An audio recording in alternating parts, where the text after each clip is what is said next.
Hey, how are you? My name is Ben, and I'm a movie buff. 2022 was a very busy year for me. My wife gave birth to our second child, a little girl, as you can tell here. Say hi.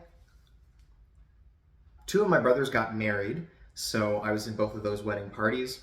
I worked a lot for the automobile film industry, more than I ever have before in previous years, and I still somehow managed to watch 210 movies. I'm still trying to figure it out. Just a reminder that if some of you are new to my best of the year lists, that I don't just include 2022 releases. Any movie that I watched from any year is eligible for this list as long as it was viewed by myself in the calendar year of 2022. Let's get to some honorable mentions. Gimme Shelter, Widows, Drive My Car, Flee, Seconds, Tokyo Godfathers, The Unbearable Weight of Massive Talent, and Top Gun: Maverick. Coming in at number 15 is Onibaba, a spooky Japanese film from the 1960s. The film is pretty minimalist, but it's very effective in telling the story of three people whose moral compasses are very questionable. At number 14, we have Peking Opera Blues. It takes a while for the action to pick up, but once it's done, it's worth the wait. There are also some hilarious situations and misunderstandings that make this movie a blast. JFK is at number 13. Sometimes I find it difficult following movies that primarily deal with politics, past or present, and JFK is easily another example of that. But it's still compelling to watch these characters try and unfold the mystery of JFK's assassination. The final courtroom scene is the icing on the cake. In the 12th spot, we have Spielberg's remake of West Side Story. It's a really good remake. I still prefer the 1961 version, but for a director who hasn't really made any musicals in his illustrious career, I think Spielberg did a fine job with this. At number 11 is Fursama. This documentary is so insightful and inspiring, it's also heartbreaking and tough to watch in one sitting. If you're pregnant or expecting a child soon, I wouldn't suggest watching it, but if that doesn't apply to you, give it a try. Coming in at number 10 is 8 Mile. This movie was harder to watch than I expected. Eminem's character is really put through the ringer. There are no shortage of problems that he has to deal with in his difficult life. And thankfully, he gets a chance to thrive in a rap battle that happens in the last act of the movie. And I'd never seen a rap battle be used as a finale, as a climax for a movie before. But I was surprised at how well it worked. It's so intense and so exciting. While you could argue that Eminem is playing a variation of himself for this role, he is still so compelling. The Purple Rose of Cairo is at number 9, and it involves a poor woman who finds escapism at the movies during the Depression. She's seen a movie so many times that the main character from said movie notices her and walks out of the movie into her reality to spend time with her. The story has some fun with the possibilities and consequences of what happens when a fictional character abandons their movie. It also has one of the most heartbreaking endings to any movie I've seen in recent years. Number 8 is The French Dispatch. I like most of Wes Anderson's films, and this one might rank in my top 5. You have all of his trademarks at play here during the 3 stories covered by an American newspaper called The French Dispatch. All of them are enjoyable. I do think the first one is my favorite. I love that Wes Anderson has the ability to gather so many well-known, talented actors and actresses into one movie. This might be his biggest cast since The Grand Budapest Hotel. Number 7 is Carlitos Way. After Brian De Palma and Al Pacino teamed up for the iconic gangster movie Scarface, 10 years later, they decide to team up for another gangster movie about a man trying to stay free of crime despite all his ties to it. Pacino, as usual, is phenomenal, and I have to give a special shout out to Sean Penn, who plays this slimy, corrupted lawyer. While most of the movie is good, it's the finale that's the main highlight for me. It's a chase between Carlito and some other gangsters trying to catch him. It lasts for about 30 minutes, and it's very suspenseful. At number 6, we have Short Term 12.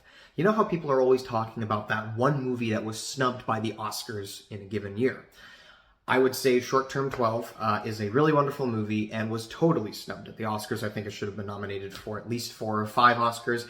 All the performances are top-notch and the story is moving too. It's on Prime Video right now, so please give it a shot. At number 5 is Turning Red.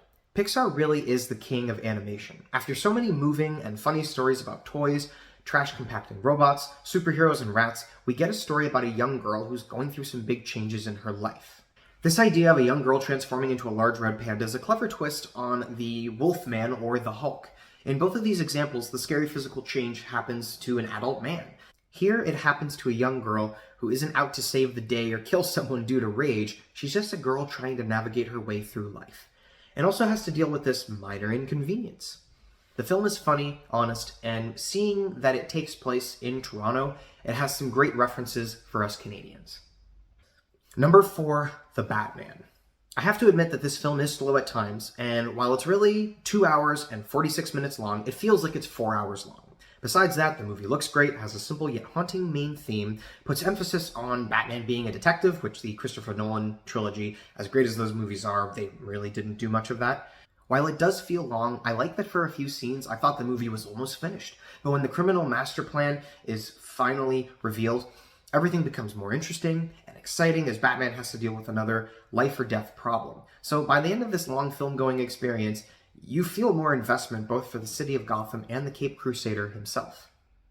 At number 3 is RRR. And I feel like out of all the movies on my list, it's quite possible that this one might be one that not as many people have seen, even though it is on Netflix. There's an English version, there's a dubbed version, lots of options there. But I have to recommend this one. And I would say that even though it's a little more than 3 hours long, break it up into 2 sittings. Watch 90 minutes one evening or 90 minutes another evening, because it is absolutely worth it.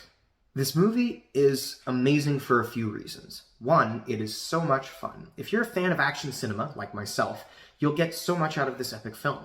It truly has some remarkable action scenes that feel so fresh compared to the recycled or computer-generated fight scenes we see in North American movies.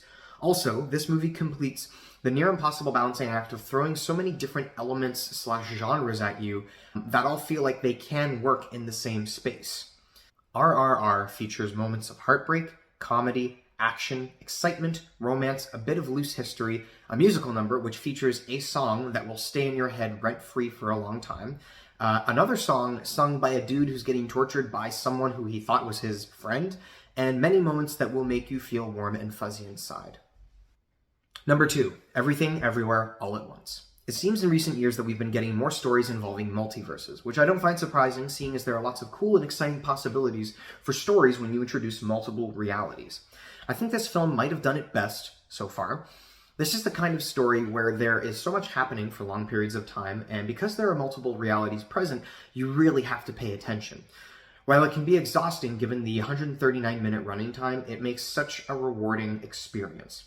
I love the idea they introduce where in order to gain abilities from other realities, they have to do something totally unexpected, like eat chapstick or confess your love to someone you barely know.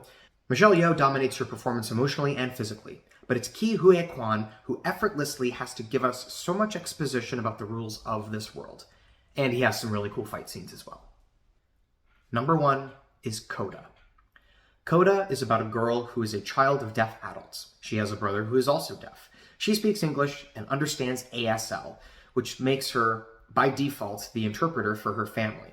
Her passion is singing, something she'd have to go to school for if accepted.